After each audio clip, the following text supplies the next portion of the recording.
오늘은 고린도후서 2장 말씀을 통해서 은혜를 받으시겠습니다. 사도 바울이 고린도 교회에 가지 아니한 것은 너희를 아끼려 함이라 1장 후반에 말씀에 나왔습니다.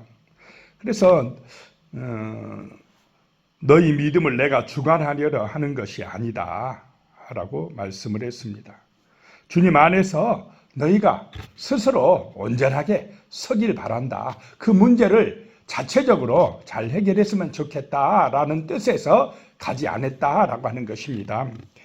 1절에 보시면요. 내가 다시는 너희에게 근심 중에 나아가지 아니하기로 스스로 결심했노라 라고 말씀합니다. 바울이 두 번째 고린도 교회를 방문했을 때는 그 문제로 인하여서 굉장히 책망을 심하게 했던 적이 있었다는 것입니다. 근데 그게 이제 와서 생각하니까 좀 후회된다는 것입니다. 너무 심하게 하지 않았나라고 생각을 하면서 이제는 다시는 근심 중에 나아가지 아니하기로 내가 스스로 결심했다라고 하는 것입니다. 고린도 교인들의 문제가 자체적으로 해결될 때까지 방문을 연기하였다라고 하는 그런 말씀입니다. 자, 교회든 사회든 문제가 계속해서 수없이 발생을 합니까? 안 합니까? 인생살이가 계속 문제투성이다라고 하는 것입니다. 그 문제보다 중요한 것이 문제를 어떻게 풀어가느냐라고 하는 것이 중요합니다. 사소한 문제도 잘못 풀면은 더 그냥 문제가 커지고 인간관계가 악화돼 버립니다. 그런데 기도하면서 하나님의 은혜 가운데 사랑으로 풀면 오히려 그 문제를 통해서 더 큰 은혜가 임할 줄로 믿습니다. 관계가 회복되어지고 더 큰 성숙과 발전이 있을 수 있다라고 하는 것입니다. 2절입니다. 내가 너희를 근심하게 한다면 내가 근심하게 한 자 밖에 나를 기쁘게 할 자가 누구냐. 가서 바울이 또 다시 가서 책망하고 지적하고 하면은 그것도 한 번이지 자꾸 그러면 어떻겠습니까? 고린도 교인들도 잘못했으면서도 마음이 상하고 관계가 악화되고 그러면 누구만 좋아하겠습니까? 마귀만 좋아한다 이 말입니다. 그래서 바울이 고린도 가는 것을 조금 이렇게 지금 연기하고 있다라고 하는 것입니다. 왜 안 오냐 하면서 봐라 안 온 이유가 있지 않느냐 온다고 해놓고 저 안 온 거 봐라 이런 말이 들리는데 다 안 간 이유가 있다. 잘 이해해 주라 라고 하는 그런 이야기입니다. 3절에요. 내가 이같이 쓴 것은 내가 갈 때에 마땅히 나를 기쁘게 할 자로부터 도리어 근심을 얻을까 염려하며 또 너희 모두에 대한 나의 기쁨이 너희 모두의 기쁨인 줄 확신함이로라. 바울이 이렇게 고린도 교회의 문제에 대해서 지적하는 편지를 썼던 것은 미리 그냥 이렇게 편지를 써서 스스로 좀 그런 잘못을 뉘우치고 바로 잡게 하기 위해서 썼다라고 하는 것입니다. 마땅히 나를 기쁘게 할 자로부터 도리어 근심을 얻을까 염려했음이고 또 너희 모두에 대한 나의 기쁨이 너희 모두의 기쁨인 줄로 확신함이로라. 4절에요. 내가 마음에 큰 눌림과 걱정이 있어서 많은 눈물로 너희에게 썼노니 이는 너희로 근심하게 하려 한 것이 아니요 오직 내가 너희를 향하여 넘치는 사랑이 있음을 너희로 알게 하려 함이라. 내 마음에 고린도 교회의 그 문제를 지적하고 책망하는 편지를 썼을 때 이거는 고린도 전서에 고린도 교회의 문제를 지적하는 그런 편지, 전에 쓴 편지를 쓸 때에 마음에 큰 눌림이 있었고 걱정이 있었고 많은 눈물로 썼었다라고 하는 것입니다. 썼노니 이는 너희로 근심하게 하려 한 것이 아니요 오직 내가 너희를 향하여 넘치는 사랑이 있음을 너희로 알게 하려 함이라 라고 하는 것입니다. 자, 어떤 부모가 자녀가 삐뚤어진 길로 가고 제약된 길로 가면은 책망을 해야 됩니까? 내버려 둬야 됩니까? 책망을 하는 것이 사랑이라는 것입니다. 바울이 고린도 교회를 보니까 자기가 개척한 교회가 나중에 이제 보고를 받은데 여러 가지 파벌 문제라든지 음행 문제라든지 뭐 이런 문제가 많이 생긴다는 것을 듣고는 마음이 아파가지고 눈물로 편지를 썼다는 것입니다. 그 잘못을 지적을 하고 편지를 보냈다. 이것은 내가 너희를 미워해서 그런 것이 아니고 너희를 향한 넘치는 사랑이 있었기 때문에 눈물로 그런 편지를 썼었다라고 이야기하는 것입니다. 5절입니다.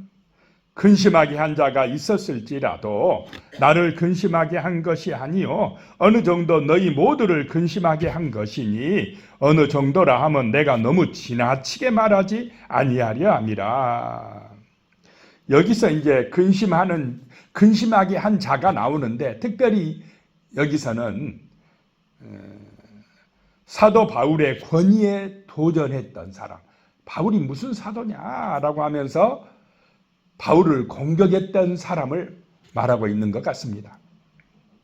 그러니까 막 바울을 대적하고 바울이 무슨 사도냐고 대적했던 그 사람이 바울을 근심하게 한 자였다는 것입니다.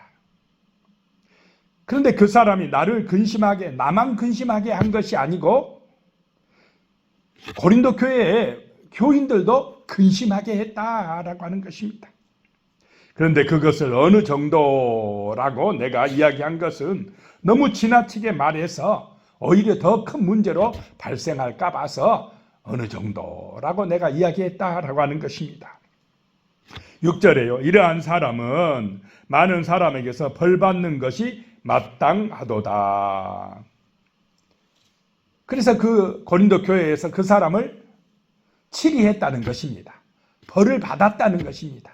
그러면 벌을 받게 한 목적이 무엇이겠습니까? 자, 교회에서 치리하는 목적이 무슨 목적을 가지고 그 사람을 잘못했을 때 치리하겠습니까? 회개하고 돌아서라고. 온전하게 더 온전한 신앙으로 돌아서라고 징계를 하는데 오늘날에는 이런 징계가 잘 통합니까? 안 통합니까? 잘 안 통합니다. 근데 고린도 교회 이 시절에는 그 사람이 징계를 받으면 자기를 돌아봐야 돼요.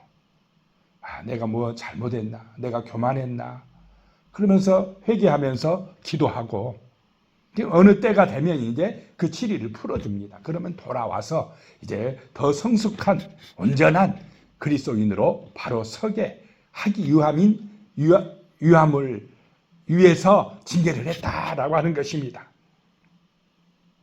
7절에 그런즉 너희는 차라리 그를 용서하고 위로할 것이니 그가 너무 많은 근심에 잠길까 두려워하노라. 이제 그만했으면 좋겠다라고 하는 것입니다. 바울에 대해서 도전했고 그렇게 문제를 일으켰던 사람을 고린도 교회에서 치리하고 책망했으니까 너무 지나치게 하면 또 그 사람이 완전히 실족하면 안 된다. 이제 너희는 차라리 그를 용서하고 위로해라 라고 하는 것입니다. 너무 많은 근심에 빠질까 걱정된다. 자, 바울의 마음에서 그 바울을 대적했던 사람을 미워하는 마음이 있습니까? 오히려 사랑하는 마음을 엿볼 수 있습니까? 그 자기를 반대하고 대적했던 그 사람을 사랑하는 마음으로 쓰고 있다는 것을 알 수가 있습니다. 이제 용서해 줘라 라고 하는 것입니다. 8절에 그러므로 너희를 권하노니 사랑을 그들에게 나타내라 라고 말씀합니다. 사람들과의 관계에서 중요한 것이 진실한 사랑인 줄로 믿습니다.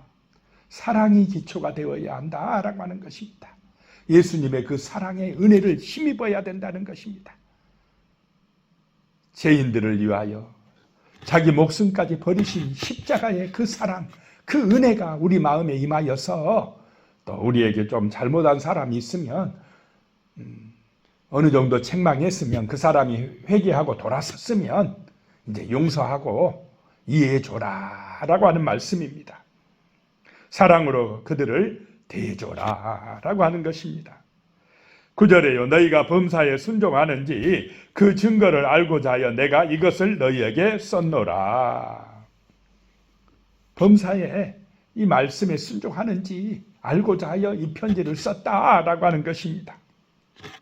10절에요. 너희가 무슨 일이든지 누구를 용서하면 나도 그리하고 내가 만일 용서한 일이 있으면 용서한 그것은 너희를 위하여 그리스도 앞에서 한 것이니.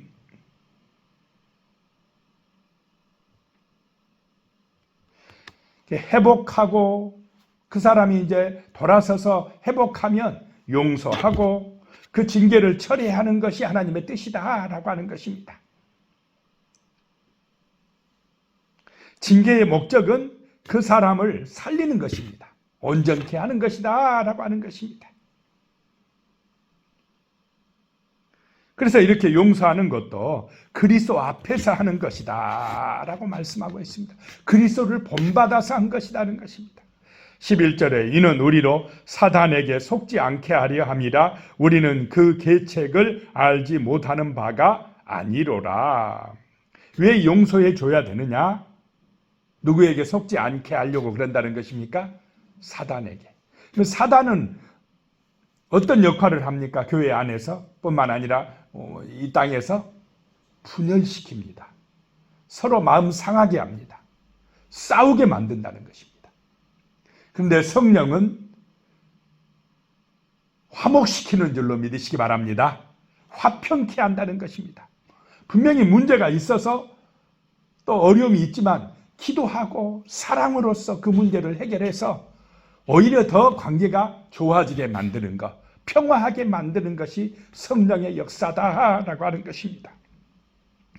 그런데 사단의 계책은, 속셈은 서로 분열시키고 싸우게 만들고 하나 되지 못하게 만들고 이렇게 하는 것이 사단의 계책이다라고 하는 것입니다.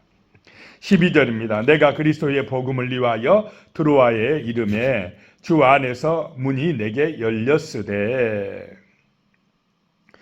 복음을 위하여 드로아에 갔는데 드로아에서 전도의 문이 많이 열렸다는 것입니다.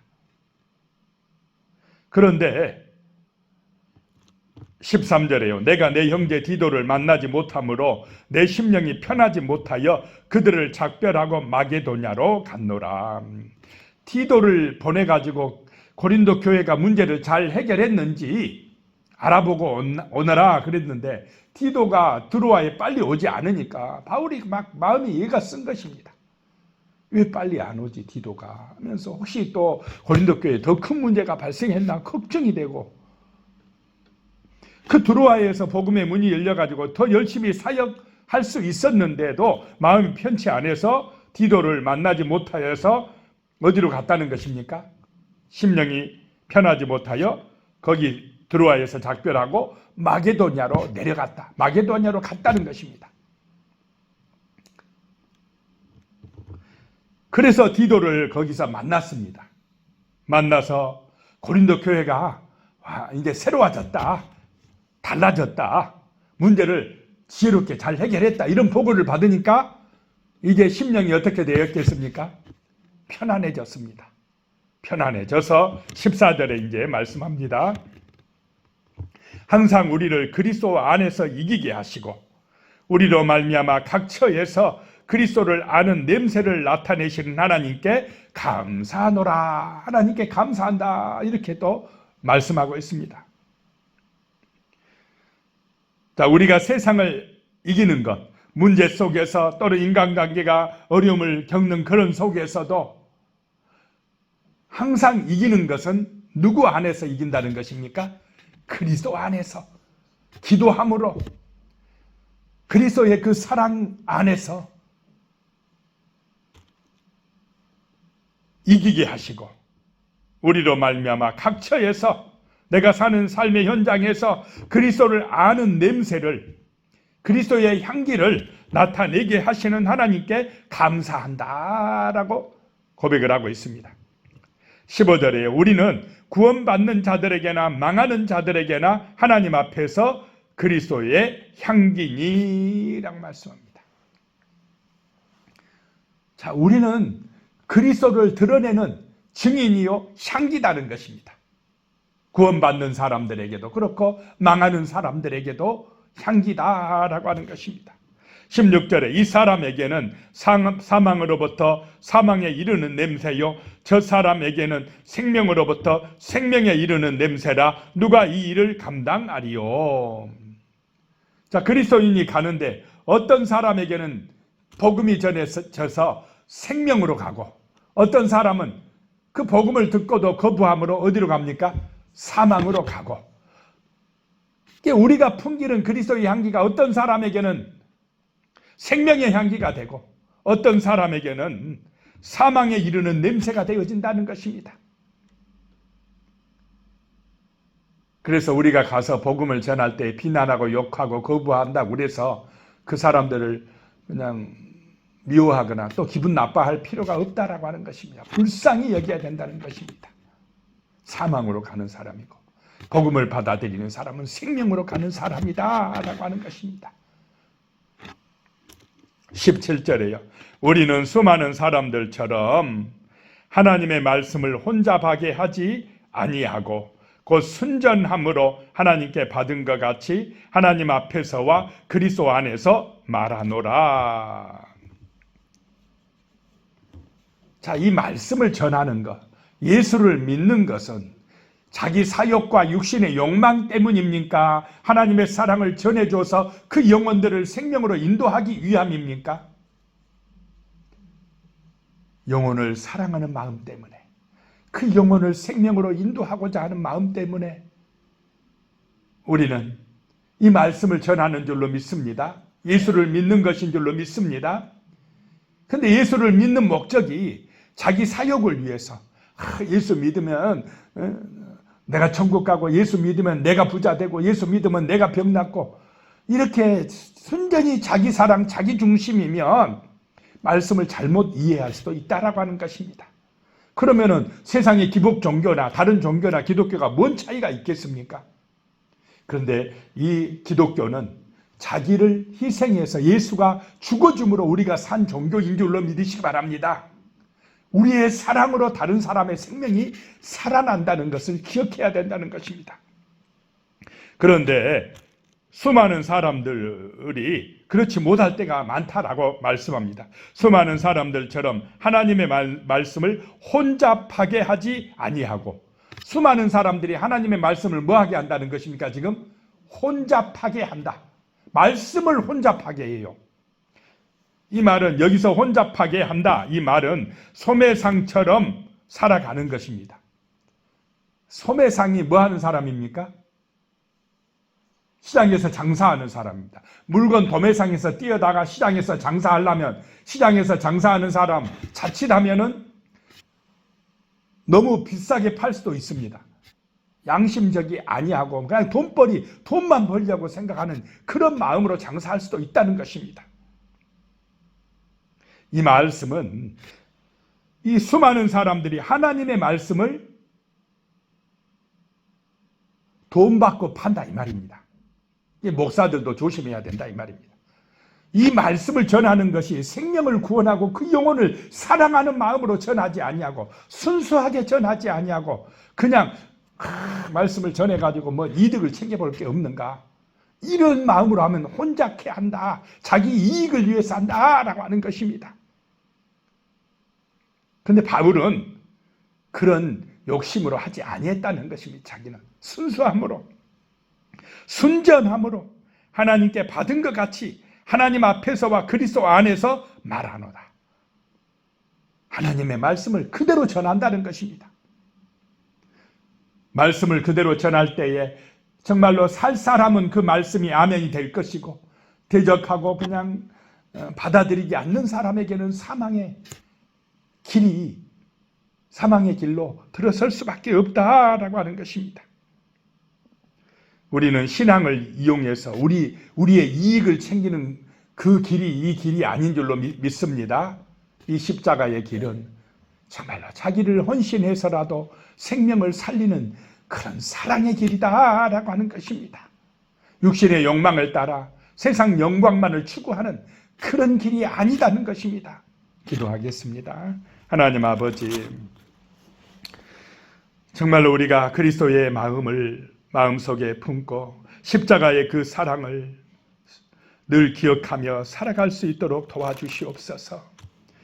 다른 사람이 또 허물이 있다 할지라도 용서할 수 있는 마음 주시고, 그들을 책망할 때도 사랑의 마음을 가지고 책망하게 하여 주시되, 그 영혼들을 새롭게 하고 돌이키게 하고 회복되어서 하나님의 놀라운 사랑 안에서 성숙하게 되어지기를 위해서 책망할 수 있도록 도와주시옵소서. 항상 우리의 마음속에 귀한 주님의 사랑을 품고 살아갈 수 있게 하여 주시고 화목할 수 있게 도와주시옵소서. 어디를 가든지 무엇을 하든지 그리스도의 향기로 우리가 살아갈 수 있도록 인도하여 주시옵소서. 예수님의 이름으로 기도드리오며, 이제는 우리 주 예수 그리스도의 은혜와 하나님 아버지의 무한하신 사랑과 성령님의 교통하시고 함께하시고 도우시는 은혜가 영원히 함께하시기를 축원하옵나이다. 아멘.